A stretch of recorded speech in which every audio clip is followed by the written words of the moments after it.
പാർലറിലേക്ക് താമസം മാറ്റാന്ന് പറഞ്ഞാൽ കേൾക്കില്ല. ഞാനൊന്ന് ബ്യൂട്ടി പാർലറിൽ പോയിട്ട് നാളെ എത്രയെന്ന് ശശിയേട്ടൻ വല്ല വിചാരമുണ്ടോ?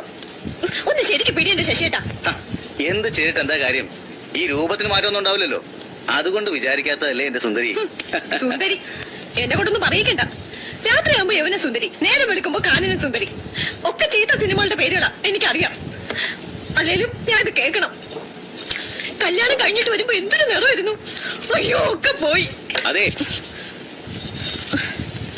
തലയിൽ വെച്ച് കെട്ടിയൊക്കെ മതി. ഒന്ന് ഇറങ്ങണ്ടേ ഷാരു? ദാ വരുന്നു. ശശിയേട്ട ഇറങ്ങിക്കോ. രാധാമണി അടിപൊളി ആണോ? ആ കള്ളത്തരം പറയല്ലേ. കള്ളത്തരമല്ല, ഈ സാരി ചേച്ചിക്ക് അസലായിട്ട് ചേരണം. അയ്യോ എനിക്ക് തോന്നി. പോയി വരട്ടെ. രാധേ, പൊട്ട് മാച്ചാണോ? പൊട്ടും കമ്മലും ഒക്കെ മാച്ചാ. അയ്യോ ഞാൻ റെഡി. നടക്കില്ല.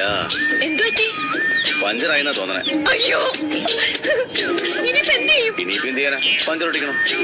മനുഷ്യനെ നാണം കെടുത്താനായിട്ട് ഈ പാട്ട് വേണ്ടി എവിടെയെങ്കിലും കൊണ്ടേ കളാം. മോനും പോയി, സമയം പോയി, ഇപ്പൊ കാലം പോയി. ഇനി രാധാമണിയുടെ മൂത്ത് ഞാൻ എങ്ങനെ നോക്കും? ഞാൻ പറയണേക്ക്.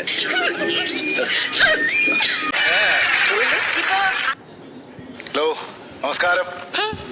ഞാൻ ഈ സ്ഥലം എസ് ഐ ആണേ. അതെന്താ ബാക്കിയുള്ള എസ് ഐമാർക്കൊന്നും സ്ഥലമില്ലേ?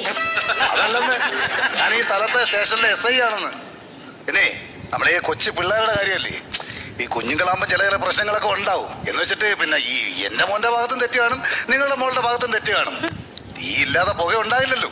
ആര് പറഞ്ഞു? വണ്ടി സ്റ്റാർട്ട് ചെയ്യുമ്പോ പുക വരുന്നുണ്ടല്ലോ, അത് താ തീ കൊണ്ടിട്ടാ. നിങ്ങൾ ഈ കിടന്ന് ആവശ്യമില്ല സംസാരിച്ചിട്ട് കാര്യമല്ല സ്ത്രീയെ. ഞാൻ പറയുന്നത് കേൾക്കുക. നിങ്ങളെ കണ്ടാൽ തന്നെ നിങ്ങളൊരു കുടുംബത്തിൽ പറഞ്ഞ സ്ത്രീയാണെന്ന് നോക്കാം. അവർ നല്ല നല്ല സൗന്ദര്യമുള്ള സ്ത്രീയല്ലേ, അവരിങ്ങനെ സംസാരിക്കുന്നത് ശരിയാണോ? എടോ, താൻ എന്റെ സൗന്ദര്യത്തെ കുറിച്ചൊന്നും സംസാരിക്കണ്ട. അത് സിനിമാക്കാര് പണ്ടേ തീരുമാനിച്ചതാ എനിക്ക് സൗന്ദര്യം ഉണ്ടെന്ന്. എന്നെ സിനിമയിൽ വിളിച്ചിരുന്നു. എന്നിട്ട് നിങ്ങൾ പോയില്ലേ? ഇല്ല, ചെറിയ റോളിന് ഞാൻ പോവാറില്ല. അപ്പൊ വലിയ റോൾ കിട്ടിയ വലിയ റോൾ ആരും എന്നെ വിളിക്കാറില്ല. എങ്ങനെ വിളിക്കും? ഇതല്ലേ സ്വഭാവം. എന്റെ സ്വഭാവം അറിയാനാണോ താൻ ഇവിടെ വന്നത്? തന്റെ മോനാണോ എന്റെ മോളെ ഉമ്മ വെച്ചത്? അതെനിക്ക് അറിഞ്ഞേ പറ്റൂ. എനിക്ക് താല്പര്യമില്ല. നിങ്ങൾ പ്രിൻസിപ്പൾ അദ്ദേഹത്തെ വിളിയാ. നമസ്കാരം. അനുമോളുടെ പേരൻസ് ആണല്ലേ? പേരൻസ് അല്ല, ഞാൻ അവളുടെ അമ്മയും ഇത് അച്ഛനും. നമ്മളൊരു സമാധാന ചർച്ചയ്ക്ക് വേണ്ടിയിട്ടാണ് രണ്ട് പേരൻസിനെ ഇങ്ങോട്ട് വിളിച്ചിരിക്കുന്നത്. നിങ്ങൾക്ക് ആ ഉമ്മ ഒരു സമാധാനമായിരിക്കും, പക്ഷെ ഞങ്ങൾക്ക് അത് സമാധാനക്കേടാ. എന്റെ മോൾക്ക് ഉമ്മ കിട്ടിയ അന്ന് മുതൽ പോയതാ ഞങ്ങളുടെ സമാധാനം.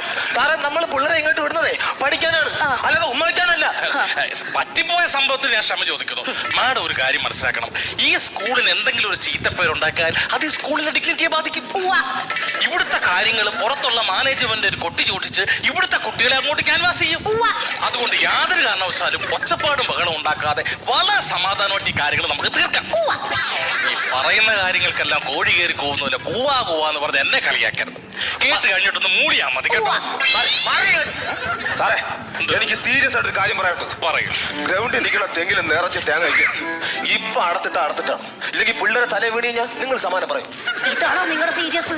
മാഡം, ഈ ഉമ്മയുടെ കാര്യത്തിൽ എങ്ങനെ ഒരു പരിഹാരം കണ്ടെത്തോ പറയൂ. പരിഹാരം കണ്ടെത്താനൊക്കെ ഞാൻ പറഞ്ഞുതരാം. എന്റെ സാറേ, ഞാനും കുറെ സ്കൂളൊക്കെ കണ്ടിട്ടുള്ളത് തന്നെയാ. അന്ന് എനിക്കാരും തന്നില്ലല്ലോ ഉമ്മ. അതെങ്ങനെ തരും? ഈ രണ്ട് ചുണ്ടുകൂടൊന്ന് അറിഞ്ഞെങ്കിൽ മാത്രമല്ല ആരെങ്കിലും ഒന്ന് ഉമ്മ വരുത്തോളൂ.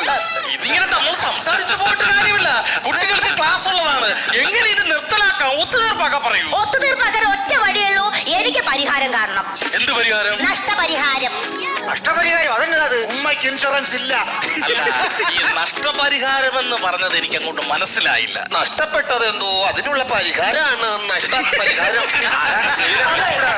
ഞാനത് നഷ്ടപ്പെട്ടിട്ടില്ല. എനിക്കൊന്നും നഷ്ടപ്പെട്ടിട്ടില്ല. നീ ഒന്നും മിണ്ടാതിരിക്കുക. എന്തെങ്കിലും നഷ്ടപ്പെട്ടു എന്ന് പറഞ്ഞാൽ ഇവിടുന്ന് എന്തെങ്കിലും നഷ്ടപ്പെടാതെ കിട്ടുള്ളൂ. മിണ്ടാതിരിക്കുക അവിടെ. നഷ്ടപരിഹാരമായിട്ട് നിങ്ങൾ എന്താണ് പ്രതീക്ഷിക്കുന്നത്? നഷ്ടപരിഹാരമായിട്ട് എനിക്ക് 3 ലക്ഷം രൂപ വേണം.